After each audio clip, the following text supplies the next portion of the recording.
This is The Gist, the essential podcast for the discerning listener.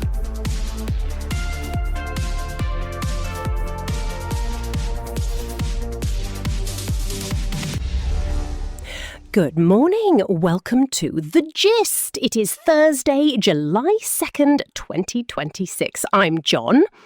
And I'm Mary. We are your smart friends on the go, here to unpack the day's global news. Let's dive right in. Let's start with the gist view. Today, we are looking at computer chips. Governments around the world are throwing billions of dollars at big tech companies to build new microchip factories. They do this because giant factories project political power. It looks great on a campaign poster, but it totally ignores the real bottleneck: human talent. Most engineering students graduate without ever touching a real silicon wafer.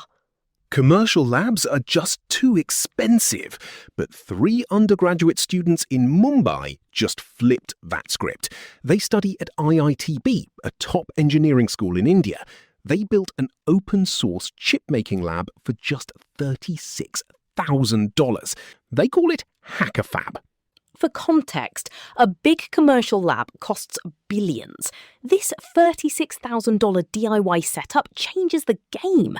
They use something called digital light processing, or DLP. It is essentially the same technology inside a digital projector. They used it to direct light and carve microscopic patterns onto silicon. And it worked. They actually produced a MOS cap. That is a fundamental testing structure used in semiconductor manufacturing, a basic building block. So who benefits here? For years, the big players hoarded all the resources and the patents. Now we have a cheap, scalable blueprint to train thousands of young engineers. Exactly. We are seeing a massive shift in how resources flow. Decentralized, low-cost tech is bypassing multi-billion-dollar monopolies. The power is moving out of the giant corporate labs and directly into the hands of students. Speaking of power moving to the edges, let's pivot to our global overview. Grassroots groups are stepping up in the artificial intelligence space. Right. Universities are currently panicking over students using artificial intelligence to cheat. But the real artificial intelligence crisis is much bigger. How do we keep these massive computer models accountable?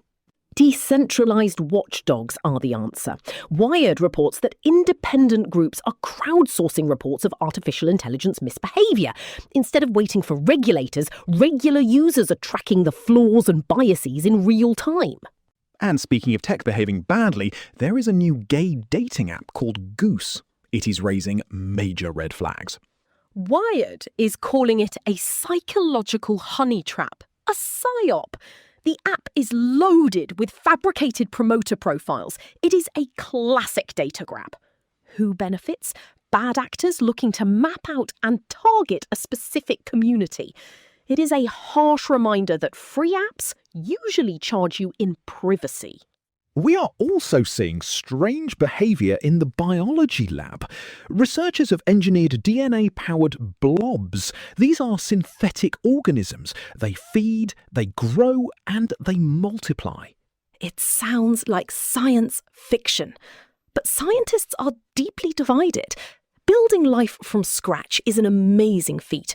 But introducing completely artificial life into our ecosystem carries huge, unpredictable risks. Let's bring things back home to the European perspective. It is time to talk about heavy industry, specifically cement. It is not glamorous, but cement builds our world. And right now, European producers are struggling to survive. Strict environmental rules are driving up costs for local companies. Let's look at the resource flow. Since 2016, European Union imports of cheaper, high-emission cement have skyrocketed. We went from importing 2.4 million tonnes to over 14 million tonnes.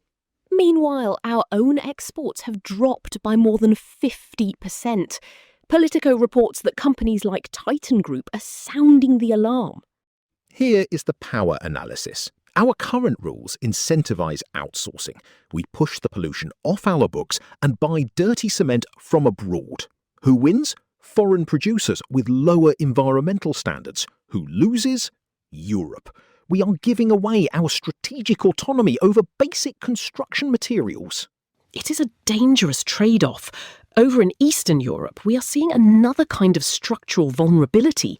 Russia is facing a massive homegrown fuel crisis. We all know the Iran-Hormuz standoff has strained global energy, but Russia's problem is highly localized. Ukrainian drone strikes have disabled 25% of Russia's oil refining capacity. In April and May alone, they knocked out 700,000 barrels of daily production. The Associated Press reports that some Russian regions are rationing gasoline to just 40 litres per vehicle. But here is the catch. The Russian macroeconomy is still surviving. They have massive reserves of raw, unrefined crude oil. They just export that raw crude to alternative buyers to fund their war chest. But it exposes a glaring weakness. Russia can dodge global financial sanctions, but it cannot hide its physical infrastructure. A cheap drone can bypass $1 billion military defence and cripple a local refinery. Once again, cheap and nimble beats big and centralised. Finally, let's head to France. Extreme heat is literally rewriting labour economics. Marie-Lise Léon is the head of the CFDT, that is France's largest trade union confederation. She is demanding a social climate shield. According to Le Monde, this policy would force companies to stop operations when workers face life-threatening heat. It shifts the burden. For years, workers just sweated it out. The employers benefited from uninterrupted labour. Now, climate volatility is becoming a mandatory downtime cost. You cannot negotiate with a heatwave. So, taking the temperature of today's news, we are living in a world where the small and agile are outsmarting the big and rigid. We see it with $36,000 chip labs in Mumbai and cheap drones crippling massive Russian oil refineries. Meanwhile, Europe is desperately trying to build shields. We are trying to protect our workers from extreme heat and our industries from cheap, high-emission imports. It is a delicate balancing act between maintaining our values and surviving in a ruthless global market. That is your gist for today. Thank you for listening. And hey, before you go, if you enjoy having us as your smart friends on the go, you will love the Gist Daily newsletter. It is completely free, it is packed with great insights, and the subscribe link is right there in your show notes. Give it a tap, and we will see you tomorrow. The Gist, News Digest, and podcast are entirely written and produced by artificial intelligence. The Gist is out 3 times a day, every day, providing you with a liberal perspective on what to expect next. For more information and donations, visit thegist.online. Thank you for listening.